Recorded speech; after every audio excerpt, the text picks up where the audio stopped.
Good morning student, मैं V Shravani Kumari semester 1 CC2 paper modern Indian political thought के एक chapter गांधीवाद पर चर्चा करूँगी। गांधीवाद पर चर्चा करने से पहले हमें महात्मा गांधी जी के बारे में जानना होगा।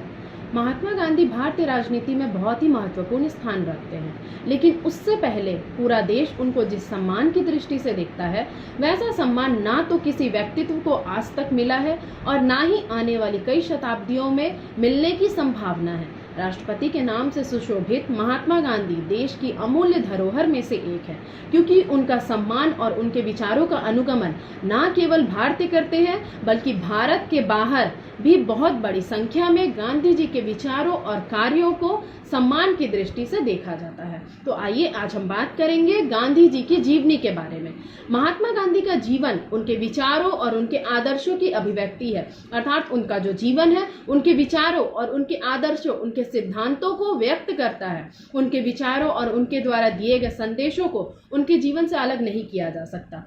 2 अक्टूबर सन 1869 को पोरबंदर में जन्मे महात्मा गांधी जी का पूरा नाम मोहनदास करमचंद गांधी था। इनके पिता का नाम करमचंद गांधी और इनकी माता का नाम पुतलीबाई था। इनकी माता ने अपना संपूर्ण जीवन धार्मिक कार्यों में बिता दिया। गांधी जी की परवरिश भी एक ऐसे माहौल में हुई जहां वैष्णवमयी माहौल था और जैन धर्म के आदर्श थे, इसलिए वे शाकाहारी भोजन, अहिंसा, व्रत उपासना में विश्वास रखते थे और बचपन से ही उनका जीवन इन्हीं परिस्थितियों में बीता जिससे मन की शुद्धि की जा सके। पोरबंदर में शिक्षा की पर्याप्त सुविधा नहीं होने के कारण महात्मा गांधी जी ने अपनी प्राथमिक शिक्षा बहुत ही मुश्किल परिस्थितियों में की। उन्होंने अपनी उंगली से मिट्टी में उकेर कर वर्णमाला सीखी। सन 1887 में महात्मा गांधी ने यूनिवर्सिटी ऑफ बॉम्बे से मैट्रिक की परीक्षा पास की। जिस समय गांधी जी मैट्रिक की परीक्षा पास कर रहे थे उस समय उनका विवाह कस्तूरबा गांधी के साथ कर दिया गया। उस समय गांधी जी भी उस समय प्रचलित बाल विवाह प्रथा के शिकार हो गए और बाद में उन्होंने इस प्रथा का जमकर विरोध किया। जनवरी 1888 में वे भावनगर के श्यामल दास कॉलेज में उन्होंने दाखिला लिया और यहाँ से वे डिग्री प्राप्त की और उच्च शिक्षा की प्राप्त करने के लिए इसके बाद वे लंदन चले गए। अपने 3 साल के लंदन प्रवास में गांधी जी ने अपनी माता को दिए गए समस्त प्रतिज्ञाओं का दृढ़ता से पालन किया। उन्होंने अपनी माता से वचन दिया था कि मैं मांस, मदिरा और नारी का स्पर्श नहीं करूंगा। शुरू में वे वैसे पश्चिमी सभ्यता की ओर आकर्षित हुए, परंतु धीरे धीरे उन्होंने अपने आत्मा पर नियंत्रण पा लिया, अर्थात उन्होंने आत्मनियंत्रण पा लिया। वे पूर्णतः एक भारतीय ही बने रहे। उन्होंने लंदन में एडविन आर्नोल्ड की पुस्तक एशिया की रोशनी का भी अध्ययन किया। इसी बीच उन्हें अपनी माता के निधन का समाचार मिला और वे 1891 ईस्वी में लंदन से भारत लौट आए। 1893 में गांधी जी एक मुकदमे के सिलसिले में दक्षिण अफ्रीका गए और वहां उन्हें रंग भेद की नीति का सामना करना पड़ा। गोरे काले के भेदभाव का उन्हें सामना करना पड़ा। गांधी जी ने वहां 1 साल रहकर इस दुर्दशा का अवलोकन किया और तभी गांधी जी ने भारतीयों की दशा में सुधार लाने के लिए सत्याग्रह आंदोलन चलाया और इसके पूरा होने के बाद वे भारत लौट आए। सन 1914 में गांधी जी भारत लौटे और उन्होंने राजनीति में प्रवेश करने की अपेक्षा उसे दूर से ही पहले समझने का, उसका अध्ययन करने को उचित समझा। उन्होंने अहमदाबाद के पास साबरमती सत्याग्रह आश्रम की स्थापना की। उन्होंने रॉलेट एक्ट, असहयोग आंदोलन, सविनय अवज्ञा आंदोलन, भारत छोड़ो आंदोलन चलाया। सन 1947 में भारत को स्वतंत्रता भी मिली और उसी समय भारत का विभाजन भी हुआ। ये दोनों घटनाओं से गांधी जी को काफी ठेस पहुंचा, उन्हें इससे काफी दुख हुआ और सन 1948 30 जनवरी 1948 को नाथूराम गोडसे ने नई दिल्ली में बिरला भवन में गांधी जी की गोली मारकर हत्या कर दी। हे राम कहते हुए इस महान भारतीय सेनानी का उस वक्त निधन हो गया।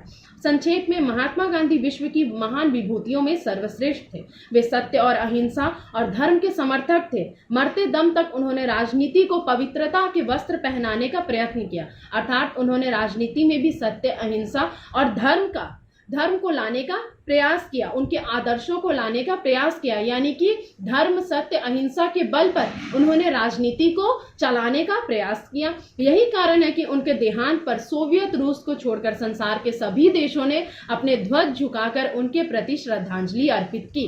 गांधी जी की पुस्तक हिंद स्वराज और आत्मकथा आदि हैं। उनकी अन्य रचनाएं शांति और युद्ध में अहिंसा, नैतिक धर्म, सत्याग्रह, सत्य ही ईश्वर है और सर्वोदय इत्यादि हैं। तो ये थी गांधी जी की जीवनी। और अब हम पढ़ेंगे कि गांधीवाद क्या है।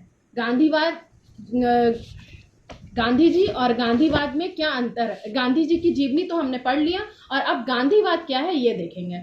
गांधीवाद से अभिप्राय गांधी जी के जो सिद्धांत थे, जो उनके विचार थे, जो उनके मंतव्यों की जो सामूहिकरण है, अर्थात जो उनके सिद्धांत, उनके विचार और जो उनके जो तर्क थे, उन सबों का समूहीकरण को ही गांधीवाद कहा जाता है। गांधी जी ने जिन सिद्धांतों का प्रतिपादन किया उसे ही गांधीवाद के नाम से जाना जाता है। गांधी जी एक श्रेष्ठ राजनीतिज्ञ, समाज सुधारक, महान राष्ट्रीय नेता, प्रगाढ़ देशभक्त थे। उनका वास्तविक उद्देश्य भारत का और उसके बाद पूरे संसार का सत्य अहिंसा के बल पर नए सिरे से पुनः स्थापना करना, अर्थात या पुनः निर्माण करना था। इसे पूरा करने के लिए भारत की स्वतंत्रता एक साधन मात्र थी। ऐसी स्थिति में गांधी जी ने समय समय पर लेखों, प्रमाणों और भाषणों और पत्रों में भावी समाज की व्यवस्था के बारे में अपने विचार प्रकट किए थे। गांधी जी की शिक्षाओं को गांधीवाद के नाम से जाना जाता है, पर इस शब्द पर उन्हें आपत्ति थी, क्योंकि उनका कहना था कि गांधीवाद कोई वस्तु नहीं है। मैं अपने बाद कोई संप्रदाय नहीं छोड़ना चाहता हूं। मैं कभी भी इस बात का दावा नहीं करता हूं कि मैंने कोई सिद्धांत चलाया है। मैंने सिर्फ अपने जीवन को सत्य के साथ में संबंधित किया है, संबद्ध करने का प्रयास किया है। आप लोग इसे गांधीवाद नहीं कहें, क्योंकि इसमें वाद जैसा कुछ है ही नहीं। गांधी जी के विचारों को गांधी मार्ग कहा जा सकता है। गांधी जी ने इतिहास में पहली बार सत्य, अहिंसा और प्रेम को राजनीति में लाने का प्रयास किया था, और उन्हें इसके लिए सफलता भी मिली। अतः यदि गांधी जी के विचारों को गांधी मार्ग या गांधी दर्शन या गांधीवाद कहे तो यह अनुचित नहीं होगा।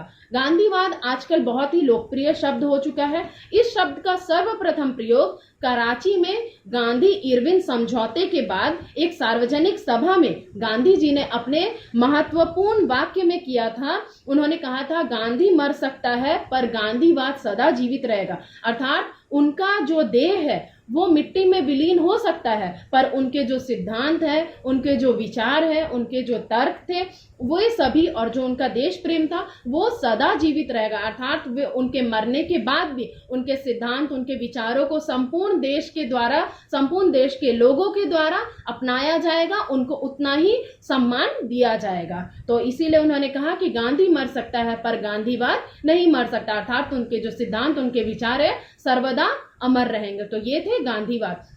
तो आज हमने गांधी जी की जीवनी और गांधीवाद पर चर्चा की। इसके अगले वीडियो में मैं गांधी जी द्वारा सत्याग्रह पर जो उनके विचार है उसके बारे में व्याख्या करूंगी। धन्यवाद।